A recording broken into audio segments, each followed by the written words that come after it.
우버는 심지어 한국에 우버이츠로 들어왔다가 실패했던 사례가 있지. 배민이 그거를 이겼단 말이야. 어떻게 보면 이긴 배민이 패배자한테 인수당하는 그림이 나오기도 했네, 한국에서는. 배달의 민족 운영사 우아한 형제들의 김범석 대표가 급하게 라이브를 했어, 산에. 이베이가 지마켓이랑 옥션을 인수를 했을 때 이베이 본사가 한국에서 돈 잘 버는 지마켓에서 꽤 많이 돈을 가져갔었거든. 배민은 사실 그냥 원래 글로벌에 그냥 한국 기업이었는데 계속 팔려나가고 있잖아. 그렇지.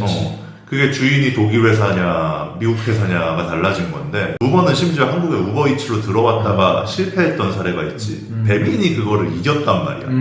어떻게 보면 이긴 배민이 그 패배자한테 인수당하는 그림이 나오기도 했네, 한국에서는. 우버가 그 배민의 모회사인 딜리버리 히어로를 인수하는 거는 사실이다.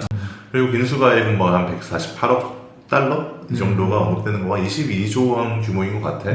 관련된 기사들이 쫙 나올 수 있었던 게 지금 배달의 민족 운영사 우아한 형제들의 김범석 대표가 급하게 라이브를 했어, 산에. 우버가 모회사인 DH를 인수했다라는 소식도 사내 라이브를 통해서 이제 구성원들에게 먼저 알렸고, 공식 발표를 한 거네, 내부에서. 내부적으로 발표가 됐고, 핵심 내용이 피인수가 됐다.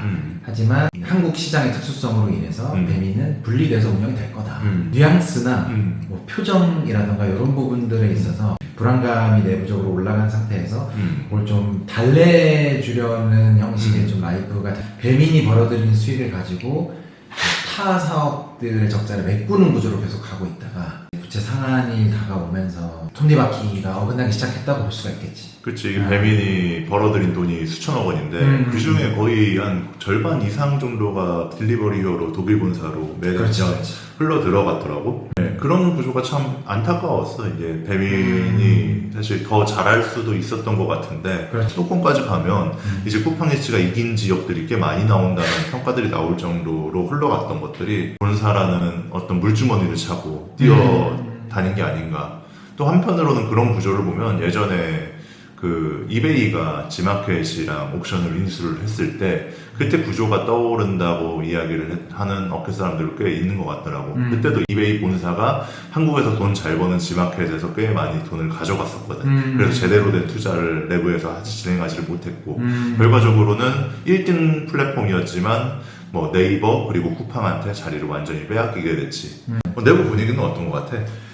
일단은 뒤숭숭하지. 많이 뒤숭숭하고 이제 반반인데 잘 됐다 또는 진짜 위기 지금부터다 이렇게 나뉘는 이유가 글로벌 사업을 진행하고 있고 그 다음에 자본금도 충분히 가지고 있는 우버가 우리를 인수를 하는 게 낫다. 그러니까 우리의 처우라던가 앞으로 배민이 다양한 사업들을 전개하는 데 있어서도 우버가 낫다. 그 다른 후보들이 막 언급이 됐잖아. 그중에 이제 중국 기업들도 있었기 때문에 그거에 대해서는 좀 불안감들이 있었지. 낯선 게 좀 큰 것 같아. 사업 환경도 다르고 이제 미국 기업들이랑 다르게 중국 기업들을 많이 이제 겪어보지 못한 구성원들이 훨씬 많기 때문에 그런 거에 대한 좀 우려라고 해야 되나? 그러다 보니까 우버가 왔기 때문에 오히려 우리가 이 우버 글로벌 기업의 투자를 받을 수 있는 그런 기회가 좀 생기지 않을까라는 희망적인 편이 하나가 있고, 나머지 사이드는 우버가 호락호락하는 회사는 아니잖아. 이게 굉장히 강력한 구조조정을 매년 진행하는 회사로 굉장히 유명한데, 그리고 지금까지 글로벌 회사 우버가 인수한 사례를 봐도 일단은 사람부터 자르고 보거든. 전례들을 지금 배민 내부자들도 다 알고 있고, 그리고 이야기가 제일 많이 나오는 게 아무래도 사업 환경이라던가 운영 환경에서 가장 비슷한 국가가 어디냐고 하면 다들 일본을 먼저 떠올리고, 일본에서의 우버이츠 점유율은 절반 이상이거든. 70%까지 올라왔다는 게 나오니까. 일본 그 넓은 땅덩이에 그 우버 재팬이 딱 200명 가지고 운영을 한다고 하더라고. 조율화가 잘 됐네. 그 우버 입장에서는 효율하지만 그 소식을 듣는 배민 구성원들 입장에서는 이게 요기요 때랑 상황이 다르게 모회사가 비인수된 거여가지고 위로금 같은 게 아마 없을 거래. 그래서 다들 구조조정 때 잘리느냐, 지금이라도 본사를 쪼아가지고 뭐라도 얻어먹느냐, 그 이슈가 좀 남아있대. 그거는 좀 안타까운 일이지만 잘 선택을 해야겠는데, 근데 내 주변에 배민 다니시는 분들도 나갈 준비하는 분들 많아. 빨리 이직 준비하고 있는데 이게 이직이 안 되는 거니까 조건만 나면 맞아, 찾는 맞아. 것도 쉽지가 않으니까. 배민이 처음과 굉장히 좋아요. 그러니까 괜찮은 회사거든. 우버는 우버원이라는 이름으로 이제 전 세계 공통 서비스 하려고 뭐 지금도 우리가 우버 앱 일본 여행 가면 그대로 쓰잖아. 그게 원칙이고. 근데 이번에 인수 소식이 나오면서 이제 우버 측에서 이야기한 게 어떤 한국의 특수성을 고려하겠다고 공식적으로 또 이야기를 했어. 운영 서비스 운영의 독립성이 유지는 될 수 있겠다. 기사가 계속 나오고 있는데 그 수수료 쪽이거든요. 근데 우버가 해외 사업에서는 가맹점의 주문 중개 수수료를 30에서 35, 이 정도로 책정을 하기 때문에 이 수수료 걱정들을 굉장히 많이 하고 있는데. 일단 우버식 표준화가 적용이 되면 수수료가 무조건 오른다 이거네. 그렇지. 근데 의외로 그 현장에서 걱정하는 거는 수수료도 수수료인데 다른 것보다 그 배민 커넥트, 배민 커넥트 앱이 이제 무용지물이 될까봐 그걸 제일 많이 걱정해. 배민 커넥트 잘하고 앱도 잘 만들었고 국내 배달의 어떤 속도라든가 정확성이라든가 최적화돼서 잘 만들어진 서비스인데 그게 이제 DH 피인수 이후에 좀 흔들기가 있었잖아.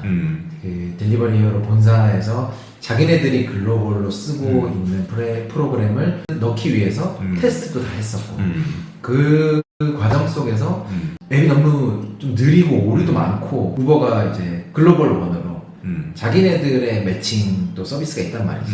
그걸 이제 적용을 하게 되면은 고객 경험이 엄청나게 악화된다는 것들을 이미 음식점도 그다음에 배달 라이더들도 좀 경험을 많이 한 상태야. 그러다 보니까 뭐 수수료도 수수료지만 이 우버식 IT 서비스들이 들어왔을 때 거기에 우리가 얼마나 원활하게 적응을 할 수가 있느냐, 그리고 그게 한국 시장에서 정말로 제대로 돌아갈 수가 있느냐. 기사 쪽에는 이런 얘기들도 있는 것 같아. 이 키커머스 시장에서 배민이 미래 성장의 동력으로 키우고 있는 비마트 인프라 확장 관련해서 숨통이 트였다. 이게 인프라 확장이 기존에는 막혀 있었다는 이야기인가? 그렇지. 비마트가 그전에는 배달 지역 확장에도 굉장히 신경도 많이 썼었고 그다음에 그 MFC 거점도 꾸준히 늘려왔었어. 근데 DH 피인수 이후로는 오히려 많은 거점들이 이제 정리가 됐으니까 효율화라고 이야기를 하지만 그 이후에 서비스의 확장이라고 할 부분들은 전혀 없었거든. 그런 부분들을 이 기사에서 이야기하는 것 같아. 근데 한 가지 좀 나는 생각 좀 다른 부분이 있는 게 과연 숨통이 트인 게 맞느냐. 우버 쪽에서 택시 사업 그리고 키커머스 사업 이런 것들이 시너지가 날 수 있다.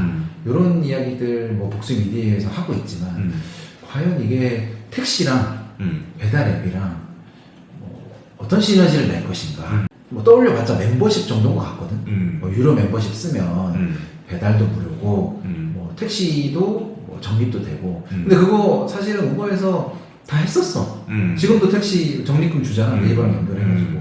그게 배민을 만난다고 해가지고 뭔가 좀 다른 그림을 만들 수 있는가.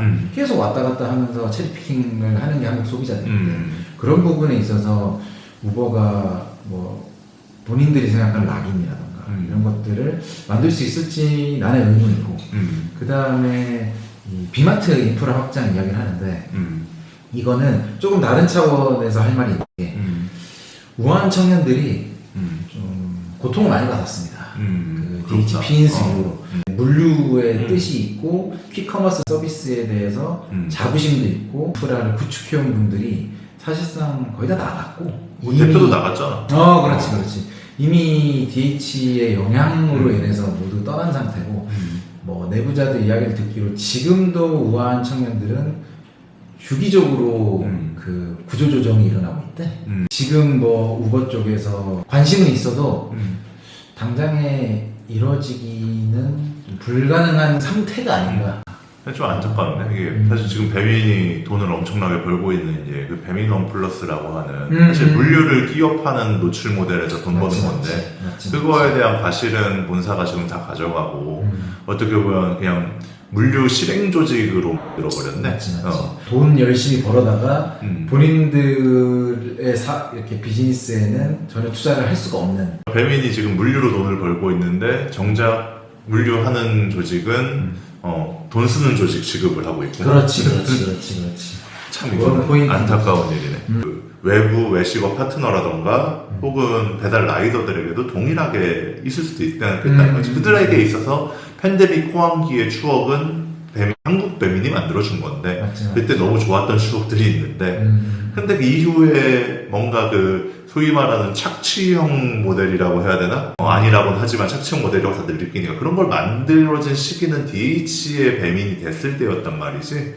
배달 수수료도 엄청 줄어들었고 그 시기에 맞춰가지고 그러니까 이들 입장에서도 배달의 민족 나아가서 딜리버리 히어로가 좋지 않을 수밖에 없는 거 같아요. 그래서 게르만 민족이 됐다 뭐 이런 얘기들도 계속 돌았었고 근데 그게 우버가 됐다. 이게 독일산에서 이제 미국산인 건데 그럼 미국산 친구들은 잘해줄까에 대해서는 물음표가 꽤 큰 것 같다. 뭐 뚜껑은 들어봐야 알겠지만 내부에서는 탈출각을 잡는 움직임은 이미 나오고 있고 뭐 이들 입장에서는 대체제가 좀 나오길 바라겠죠. 외부 파트너들 입장에서는. 근데 그게 쿠팡이치의 독주를 바라진 또 않을 것 같아. 맞아. 사실 요기요 같은 데들이 좀 선전을 해야 되는데 뭐 잘할진 모르겠다. 요기요가 유일한 땡교요가 있구나. 토종으로는 둘이 남은 건데 공공 배달에 뭐 이런 것들도 있으니까 뭐 그런 데도 잘하길 바라는 마음이지. 지켜봐야겠습니다.